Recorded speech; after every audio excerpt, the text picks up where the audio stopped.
Bertemu lagi dengan kami Podcast Al-Fatih. Jadi perkenalkan, nama saya Dinda Rizati dari kelas 11 IPA MA Al-Muhajirin Koba. Kali ini kita akan membahas tentang adab remaja di era sekarang.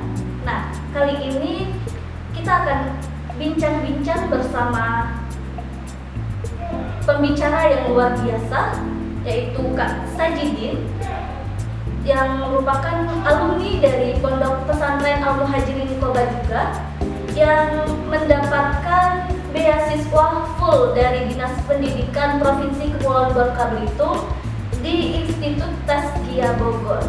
Nah, dan sekarang juga Kak Sajidin ini menjadi Ketua Koordinator Mahasiswa Beasiswa Bangka Belitung yang kuliah di Institut Tazkiyah Bogor juga. Nah, langsung saja kita panggil Kak Sajidin.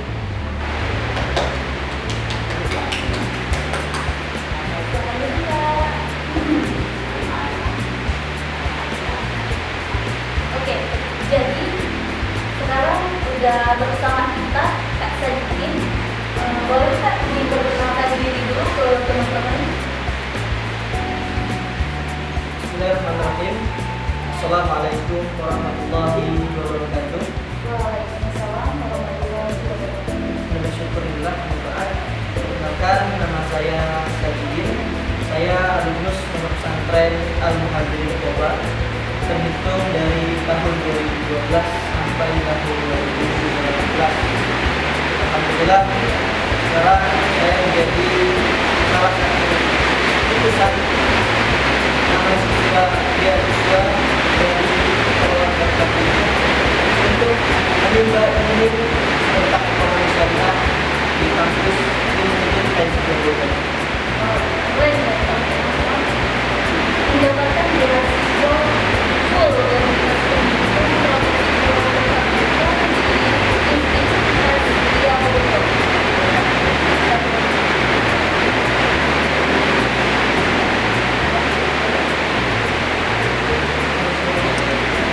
Boleh langsung Kak sampaikan pengajaran? Kita dulu ya. Sebelum lanjut ke pembahasan kita, ada sedikit cover atau materi dari Kak Sajidin tentang adab remaja di era sekarang. Baik, melihat daripada situasi dan kondisi remaja di era sekarang, tentunya kita sebagai manusia yang memiliki akal sehat dan memiliki pandangan, sebenarnya sebagai umat Islam, kita dapat menilai bahwa sampai di mana remaja pada saat ini sudah jauh belajar tentang adab dan perilaku. Selebihnya tidak usah jauh-jauh. Saat ini ekonomi pesantren Al-Muhajirin, pesantren tercinta tempat kita menuntut ilmu, tentunya sudah menjadi kaca terdepan sebelum kita melihat keluar bagaimana dalam kita menilai apakah remaja di era sekarang, tahun 2022, tahun baru, bulan baru, apakah akhlak kita semua baru, dan baru tersebut apakah baru menjadi yang lebih baik atau baru menjadi yang lebih buruk. Nah, itu menjadi pertanyaan. Tentunya sebagai insan yang beriman, yang berlandaskan kepada Al-Quran dan Hadis, mengedepankan akhlak yang baik, tata krama yang baik, apalagi seorang santri dan santriwati. Ini memiliki sebuah kaca di mana kalau santri dan santriwati saja masih ada perbuatan catatan akhlak yang kurang baik, maka bagaimana mereka di luar yang tidak belajar tentang agama. Jadi dimulai dari dalam, dari santri dan santriwati Al-Muhajirin yang baik, yang saat ini sudah baik, sama sekali ini sudah belajar di lewatnya. Mulai dari santri Muhajirin dulu, dari santri Muhajirin menegakkan amar ma'ruf nahi munkar. Ketika ada teman yang berbuat akhlak yang kurang baik, ada teman yang berbuat segala macam, dia datang. Ayo kita sama-sama kita datang, jangan ada yang kita saling mengingatkan, kemudian orang dalam menegakkan. Itu yang kita harapkan dari remaja pada saat ini. Maka kata di Bangka Belitung saat ini tidak asing dengan bahasa dan usah ngurusku, tidak asing dengan bahasa anakku, ku baca urusku sendiri, kada usah sok cuci, kada usah sok tahu mana itu. Ini salah satu contoh remaja yang salah pemahaman. Padahal kita mengingat amal ma'ruf yang diinginkan. Ketika Allah Subhanahu wa taala menurunkan dan mengingatkan kepada Nabi Muhammad melalui hadis Nabi Muhammad yang diartikan bahwasanya barang siapa yang mengajak kepada kebaikan, maka dia akan mendapatkan pahala tanpa mengurangi pahala orang yang mengerjakan kebaikan. Ini salah satu landasan bagi seorang santri tidak asing lagi. Makanya, ayo kita sama-sama, kita gandengkan tangan kita kokohkan tali persaudaraan kita demi menegakkan akhlak adab yang baik bagi remaja pada saat sekarang. Melihat berkaca daripada hadis Nabi, syukratul yaum rijalul mar. Pemuda saat ini adalah pemimpin di masa depan.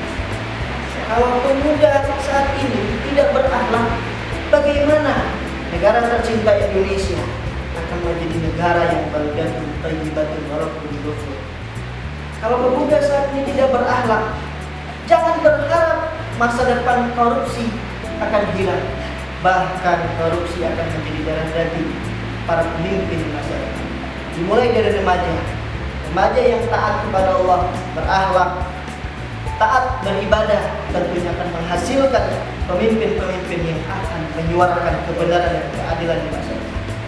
Mungkin itu sedikit pembukaan dari saya. Kita kembalikan lagi kepada moderator untuk melanjutkan sesi sedikit tanya jawab. Luar biasa. Jadi pemuda sekarang adalah pemimpin masa depan. Oke, terima kasih Kak untuk sedikit cover dari kakak yang sangat luar biasa. Langsung kita masuk ke pertanyaan pertama. Untuk pertanyaan yang pertama ada, remaja sekarang adalah pemimpin masa depan. Nah, menurut kakak, remaja yang beradab itu bagaimana? Baik. Dari pertanyaan, remaja yang beradab itu adalah remaja yang seperti apa, yang bagaimana? Apakah remaja yang beradab adalah remaja yang selalu berpenampilan keren, berpakaian baru, mewah, kemana-mana naik mobil? Apakah remaja yang beradab adalah remaja yang selalu mengingat dan selalu menegakkan kebenaran dan keadilan? Maka jawabannya adalah seorang remaja yang beradab adalah remaja yang selalu ingat dan taat kepada Allah, dan remaja yang selalu mengingatkan teman-temannya ketika temannya bersalah, merangkul teman-temannya ketika teman-temannya jatuh, terperosok ke dalam jurang yang mungkin dikatakan malas. Dia kasih motivasi, diajak belajar bersama. Kemudian remaja yang beradab adalah ketika dia salah, ditegur, diingatkan, dia terima dan bilang, terima kasih banyak, saudaraku sudah mengingatkan. Oleh karena itu, simpel saja, remaja yang beradab adalah remaja yang disukai oleh orang yang ada di sekelilingnya, remaja yang dicari ketika dia tidak ada, remaja yang orang sedihkan ketika dia hilang. Maka dalam artian remaja yang dicintai oleh banyak orang, itulah remaja yang beradab. Karena mudah saja dalam ingatan kita, kalau teman kita nakal, usil, jahil, hitam, hidup dari Masya Allah. ketika dia datang, kita ngerasa kesel, berarti dia kurang baik. Ketika dia punya makanan, dia nggak mau bagi. Ketika ada kawan yang minjem duit, dia bilangnya nggak ada, padahal uangnya nongkrong di dalam. Nah, ini berarti remaja kurang beradab. Tapi kalau remaja dengan dia datang orang senang gembira, Masya Allah, kawan baik datang, Masya Allah kawan pulang jauh. Ketika jauh dia didatengin dengan 1001 perjuangan, bensin dari pangkal ke mentok, tidak peduli. Yang ketemu dengan kawan yang sangat berakhlak, beradab. Karena intinya orang yang beradab adalah orang yang dicintai, disukai oleh banyak orang. Mungkin seperti itu. Oke, jadi remaja yang beradab itu adalah remaja yang disukai, dicintai sama banyak orang yang ada di sekitar remaja tersebut. Nah, jadi kita sebagai remaja harus bisa menjaga diri kita, menjaga adab kita agar bisa dicintai oleh banyak orang yang ada di sekitar kita. Oke, untuk tadi kan kakak bilang kalau remaja yang baik, remaja yang beradab itu remaja yang baik, dicintai banyak orang, disayangi banyak orang yang ada di sekitarnya. Nah, menurut kakak sendiri, remaja yang ada di Bangka Tengah ini gimana adabnya? Baik, dari pertanyaan remaja yang bermukim, tinggal ataupun lewat mampir di Kabupaten Bangka Tengah, selama saya hidup kurang lebih di Bangka Belitung, terhitung 2012 sudah 10 tahun lamanya, dan kebetulan saya pernah bergabung juga dengan BKKBN yang waktu mengikuti forum anak, dan alhamdulillah terpilih menjadi duta anak Bangka Tengah yang diutus ke provinsi, ke tingkat provinsi Kepulauan Bangka Belitung. Di situ saya bertemu dengan banyak sekali remaja dari beberapa daerah dan beberapa sekolah.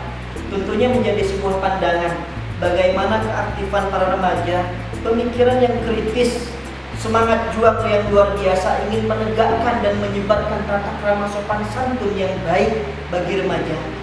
Itu menjadi sebuah penilaian buat saya bahwa Bangka Tengah adalah sesuai dengan visi misinya.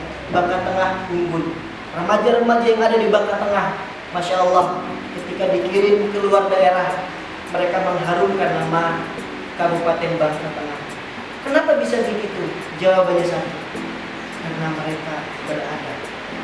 Ketika mereka tidak beradab, tidak ada seorang pun yang akan memakai ataupun percaya kepada remaja Bangka Tengah untuk diberikan beasiswa, untuk diutus, untuk menjalankan amanah. Tapi remaja Bangka Tengah boleh dikatakan cap jempol dalam berakhlak dan beradab. Untuk mengenai motivasi ini kak, apa sih kak yang mendorong kakak, motivasi untuk diri kakak sehingga kakak itu bisa mendapatkan beasiswa sampai ke Institut Tazkiyah Bogor? Baik, berbicara tentang motivasi sama saja kita berbicara tentang hati. Kenapa dengan hati? Karena harapan ada di dalam hati. Semua orang punya harapan, semua orang punya impian, dan semua orang punya cita-cita. Tetapi harapan, impian, dan cita-cita itu tergantung apa yang saat ini kita lakukan. Seperti orang mengatakan, "Mayyazrab yahsud." Barang siapa yang menanam, dia akan menanam. Seperti halnya ketika saya menimba ilmu di Pondok Pesantren Al-Muhajirin 6 tahun lalu. Banyak sekali pendidikan, kata-kata mutiara, dan pemahaman serta prinsip yang diberikan oleh guru-guru Al-Muhajirin yang memberikan pandangan bahwa hidup harus berjuang. Berjuang untuk harapan dan harapan untuk kemenangan. Itu semua menjadi satu motivasi terbaik dalam hidup saya. Maka ketika seseorang berhenti berharap, maka dia jangankan malas, jangankan bekerja, nyawa pun bisa menghilang ketika harapan sudah tidak ada di dalam jiwa. Maka harapan adalah motivasi terbesar dalam hidup kita. Pertanyaannya, apa motivasi saya untuk mendapatkan beasiswa? Satu, motivasi saya tidak banyak. motivasi saya adalah orang tua. Orang tua adalah orang yang berjuang dari mulai kita menjadi benih, kemudian menjadi lahir ke dunia, sampai dibesarkan dan sekolah. Tentunya tidak mudah. Kalau dihitung-hitung, mungkin bisa naik haji 10 kali. Masya Allah. Dihitung dari mengurus kita melahirkan, atau dari biaya pernikahan ayah ibu kita, bisa naik haji 10 kali. Tapi orang tua lebih memilih mendidik, menyayangi, membesarkan anak. Tidak ada alasan buat kita seorang manusia sebagai insan yang beriman untuk tidak menjadikan orang tua sebagai motivasi. Melihat orang tua di rumah bekerja keras, keringat, letih, panas, hujan, oke lah kalau orang tuanya kerja di kantoran. Tapi coba satu hari saja kita menggantikan orang tua di depan laptop, mengetik berlembar-lembar, tanda tangan berlembar-lembar, tentunya tidak mudah. Dua hal, ada kalanya kerja dengan otak, ada kalanya kerja dengan otot. Kamu tinggal pilih yang mana. Yang penting hasilnya sama dengan halal. Maka motivasi terbesar saya adalah orang tua, dan itu didapatkan daripada judul belakang ini, akhlak adab. Dari adab dan akhlak digabungkan dengan kata remaja, tentunya sama dengan satu motivasi terbesar adalah orang tua. Karena tidak ada remaja yang tidak berakhlak atau remaja yang kurang ajar itu berbakti kepada orang tua. Karena adab itu luas. Ada adab pakaian, ada adab perkataan, ada adab penampilan, ada adab kepada guru, adab kepada orang tua, adab sesama teman, dan adab kepada kakak tingkat dan adik tingkat. Semua itu ada. Bahkan kehidupan kita di dunia ini tidak satu pun lepas daripada adab. Adab mau tidur, adab mau makan, semuanya ada. Makanya kalau remaja bisa beradab seperti di belakang, boleh dikatakan remaja itu sukses, baik sekarang ataupun di masa yang akan datang, baik di dunia ataupun di akhirat. Mungkin seperti itu.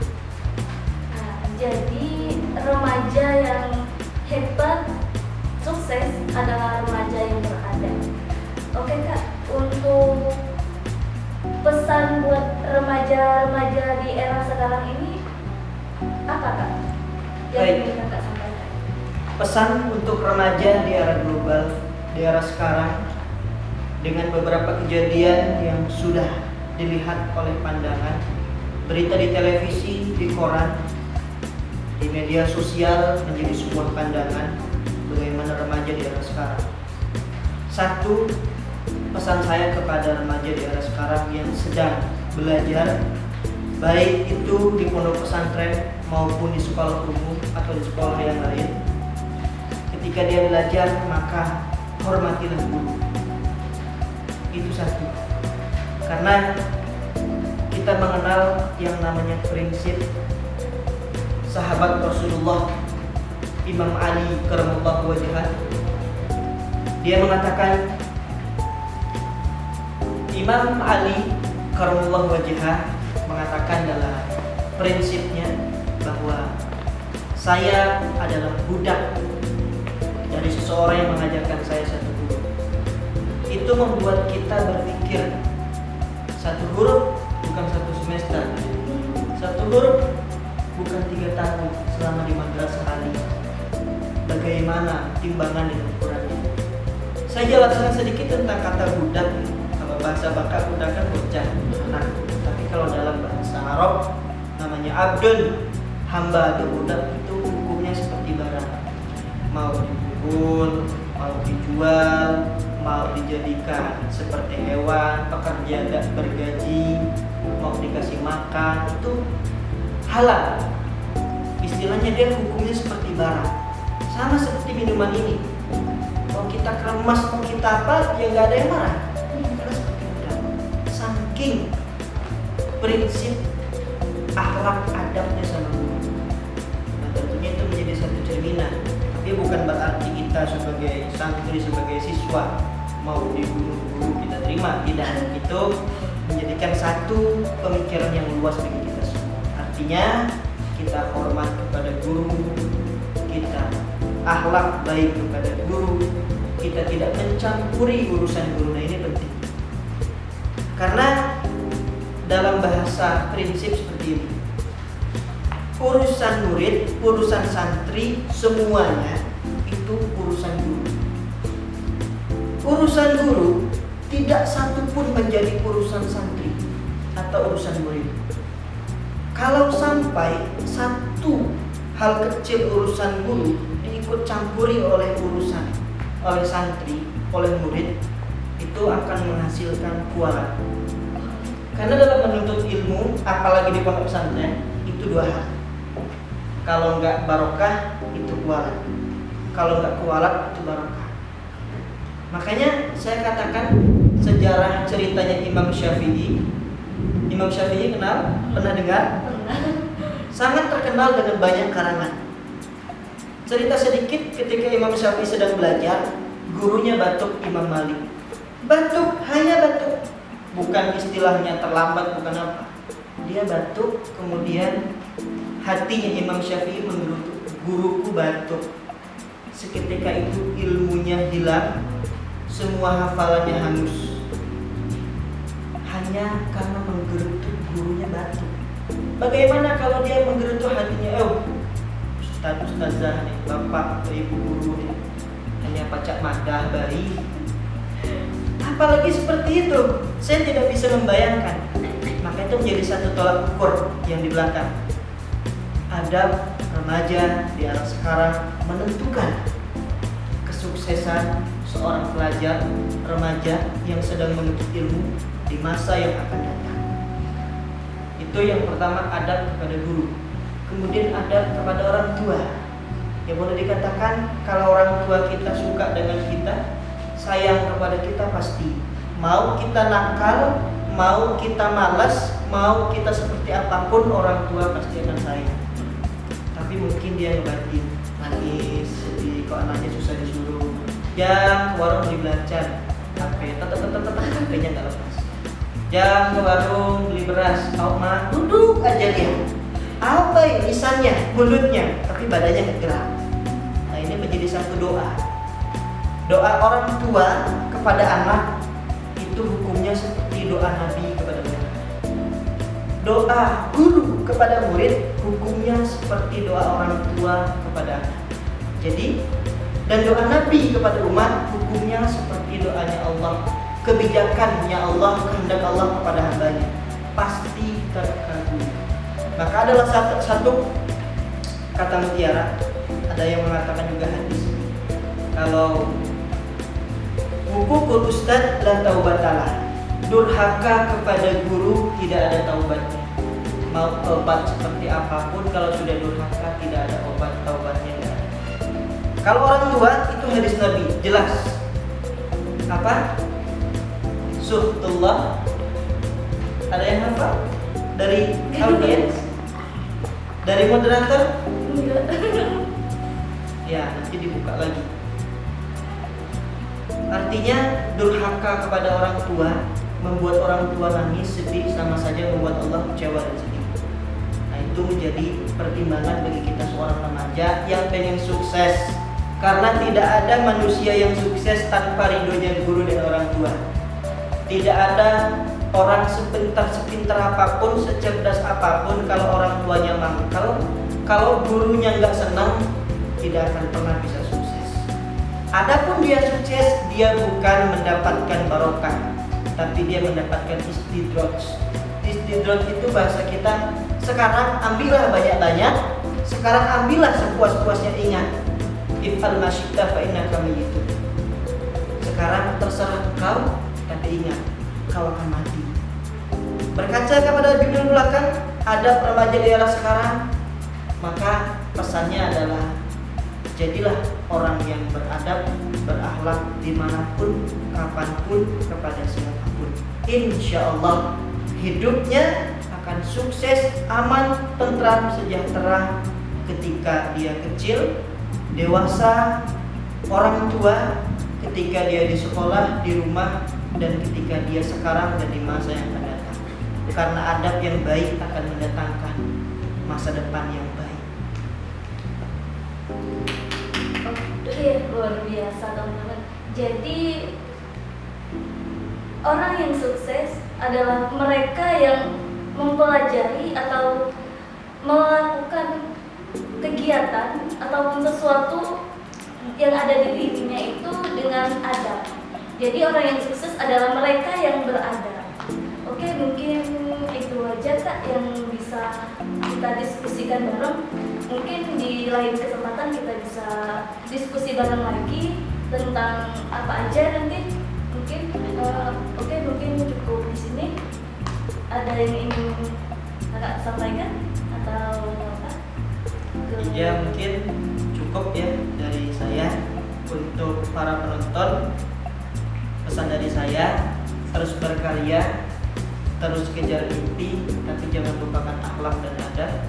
Dan jangan lupa untuk PR Pondok Pesantren Al-Muhajirin terus didukung, ditonton, di subscribe, like, comment, and share. Terus kita berbagi sehingga channel ini menjadi channel yang barokah, bisa memberikan manfaat bagi seluruh pemuda remaja di Bangka Tengah dan di dunia. Oke, sekian dari saya selaku moderator. Saya akhiri. Wassalamualaikum warahmatullahi wabarakatuh. Waalaikumsalam.